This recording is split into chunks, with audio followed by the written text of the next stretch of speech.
Solamente cree en Él y ora de tal manera que tu milagro se manifieste. Dios te bendiga. Quiero decirte algo.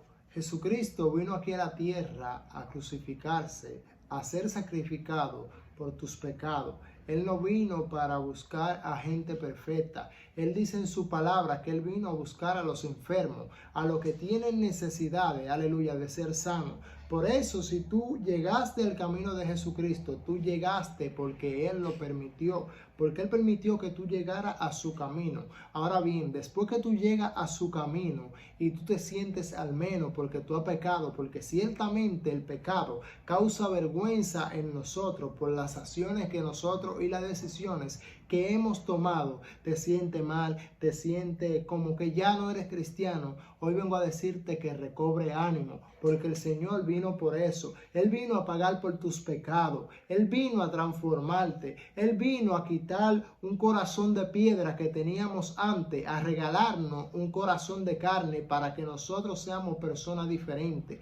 Él vino a cambiar nuestro pensamiento. Pero si aún ya tú le conociste y tú conociste un poco acerca de Él y volviste a caer en un pecado, quiero decirte, querido hermano, que te levantes. Levántate, porque el Señor no te quiere ver en el suelo. Levántate, porque el Señor confía en ti. Si el Señor te ha llamado, aleluya, como decía mi pastor ahorita, si el Señor Jesús te ha llamado, es porque Él te necesita en su reino para que tú seas una pieza útil para Él. Tú eres un siervo que Dios necesita para llevar su palabra. Tú eres un siervo que Dios necesita para hacer obra. Dios te quiere activo. Dios quiere que tú salgas de esa situación que tú estás viviendo. Dios quiere que tú tengas un despertar en tu vida. La Biblia dice que en un momento el profeta Isaías fue enviado al rey Ezequías, querido hermano, porque aquel rey había llegado el momento de su muerte, y dice que Dios le había dado palabra al profeta Isaías para el rey Ezequías, aleluya, de muerte. Pero aquel hombre, cuando recibió esta palabra, querido hermano, aquel hombre se puso a orar. Dice que él se volteó y se puso a orar y pedirle perdón a Dios, diciéndole: Dios, yo siempre he sido sincero contigo, aleluya. Acuérdate de mis oraciones, acuérdate de la cosa buena que yo he hecho. Y hoy yo te quiero decir que tú puedes hablar con Dios, tú puedes pedirle perdón a Dios, tú puedes decirle: Dios, yo sé que yo he pecado, yo sé que te quedé mal, Señor, porque quizá tú esperabas más de mí, porque el Señor ciertamente está esperando de ti, pero tú puedes volverte, aleluya, como se volvió Ezequías, querido hermano. Tú puedes volver a la oración. Y dice la palabra que entonces Dios le habló al rey, Dios le habló al profeta, aleluya, y el profeta se devolvió y dijo: dice Dios que te dará 15 años más de vida. Así que así como aquel rey, querido hermano, se le dio más días de vida, a ti también se te dará vida, querido hermano. A ti también se te dará palabra, querido hermano. No te sientas mal, levántate, empieza a orar. Dice que Dios escuchó su oración, querido hermano. Cuando Isaías fue, le dijo: dile que dijo Dios, aleluya, que yo he escuchado sus oraciones y he visto su lágrima. Dios ha visto tus lágrimas. Dios te ha visto llorando en el secreto cuando nadie te ve. Dios conoce, aleluya, los corazones del hombre. Dios conoce por la situación que tú estás pasando. Dios conoce tu debilidad, aleluya. Pero así como a Pablo, él le dijo: bástate mi gracia, porque mi poder se perfecciona en tu debilidad, querido hermano. Así mismo Dios conoce la tuya. Si Él vio las debilidades de Pablo, también Él ve tus debilidades. También Él sabe que tú eres un ser humano, aleluya.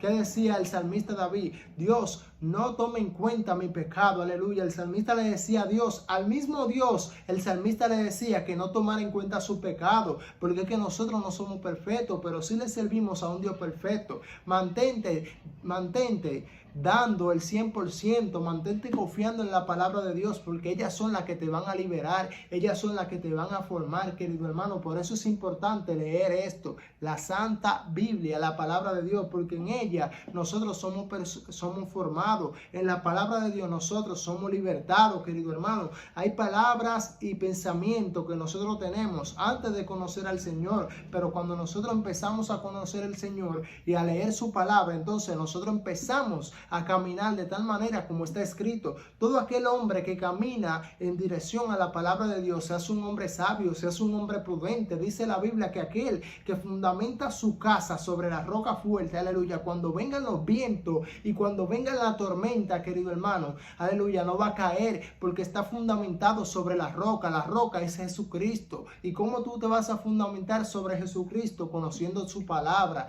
pidiéndole a Él que te haga sabio, querido hermano. Pide cada día sabiduría, querido hermano. Muchas veces nosotros estamos acostumbrados a cometer los mismos errores, cada día cometiendo los mismos errores. Y es verdad que no somos perfectos, pero en su presencia, ve allí y llora delante de Él. Ve allí y dile a Él que te perdone. Ve allí y dile a Él que te dé sabiduría. Si Él lo hizo con el rey Ezequías, querido hermano, que ya había llegado el último día, su última hora, el día de su muerte, querido hermano, Dios le devolvió, le regaló 15 años más de vida. Dios le dio de nuevo y le dijo, voy a hacer que tú florezcas, aleluya. Así mismo Dios va a hacer contigo, Dios va a hacer contigo que tú florezcas. Dijo que Él iba a levantar, aleluya, para que Él fuera a adorarle al templo. Quizás ya tú no tienes fuerza para tú ir a la iglesia. Quizás la crítica te tiene mal y tú no puedes ir a la iglesia, no tienes fuerza. Pero hoy Dios puede hacer que tú recobres fuerza, aleluya. Quizás tu alma se puede encontrar encarcelada,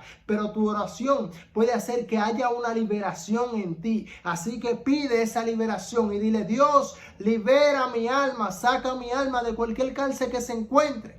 Pídele a Dios que te dé la fuerza, aleluya, la sabiduría, que en tu mente se entrone que tú eres un hijo de Dios y que tú naciste para hacer su obra, aleluya. Que sin importar lo que puedan decir, sin importar tus propios pensamientos, porque hay veces que hay personas de la calle que te pueden criticar, pero hay veces que eres tú mismo el que te critica, hay veces que eres tú mismo el que te condena, ni siquiera el acusador Satanás, sino que tú mismo te sientes no apto, aleluya, para servirle al Señor. Pero no es que tú seas apto para servirle al Señor, sino es que Él te va a formar. La palabra es que Él es el alfarero, no eres tú el alfarero, no eres tú quien decide a dónde tú quieres ir, como Jonás quería ir, queridos hermanos, escapar de su llamado. Quizás a veces nosotros queremos escapar, pero no se trata de nosotros, sino que hay algo que Él depositó, que aunque nosotros no querramos hacerlo, tenemos que hacerlo, porque no nacimos para servirnos a nosotros mismos. No, si usted tiene un llamado de Dios, por más que usted no quiera, querido hermano, hacerlo, usted va a terminar haciéndolo, porque usted fue formado para hacer la obra de Dios. Y aunque tú digas que no, porque quizá tu carne, aleluya, se opone a tu espíritu, y por eso entonces tú sacas la conclusión de que tú no quieres, pero en el fondo tú quieres. Por eso el apóstol Pablo decía, aleluya, que pongan el querer como el hacer. Le pedí a Dios, pon el querer como el hacer en mí, porque Él quería, pero quizá no tenía la fuerza para hacerlo. Entonces pídele a Dios que ponga ese querer como el hacer, aleluya, que así mismo como tú quieres, tú puedas determinar la obra, y la obra que tú quieres hacer, querido hermano, se pueda manifestar. Tú puedas manifestar, aleluya, el fruto del amor, tú puedas manifestar el fruto de la paciencia, el fruto de la bondad. Quizás tú quieres ser bondadoso, pero por tanta maldad, dice la palabra de Dios, por la maldad el amor de muchos se enfriará. Pero hoy tú tienes que ser diferente. Hoy tú tienes que decir, no importa qué mal esté el mundo, pero yo voy a seguir haciendo la obra de Dios. No importa quién deje de dar, pero yo voy a seguir dando. No importa quién deje de tener una sola esposa, pero yo voy a seguir con una sola esposa. No importa cuáles se llenen de odio en su corazón, pero yo no voy a guardar odio en mi corazón. Tú tienes que declarar el bien de Dios sobre tu vida y decir, yo voy a seguir la sana doctrina del Señor, lo que está escrito en la Biblia. Tú tienes que levantarte en fe y decir, yo no voy a ser un común, aleluya. Yo voy a ser uno de los pocos que sigue a Jesucristo y que hace la voluntad de Jesucristo. Dios te bendiga, levántate y recobra ánimo, porque el Señor, así como lo hizo con Ezequías, lo va a hacer contigo. Él te va a levantar del polvo, aleluya, del suelo, y te va a elevar para que tú vuelvas a adorar, para que tú vuelvas a cantar, para que tú vuelvas a regocijarte de su gozo. Levántate, porque Cristo está contigo y Él venció en la cruz del Calvario ya. Hace más de 2000 y pico de años que Él pagó por ese pecado que te tiene turbado. Hace más de 2000 y pico de años que Él pagó por tu enfermedad, la que te tiene postrado. Aleluya, solamente cree en Él y ora de tal manera que tu milagro se manifieste. Dios te bendiga.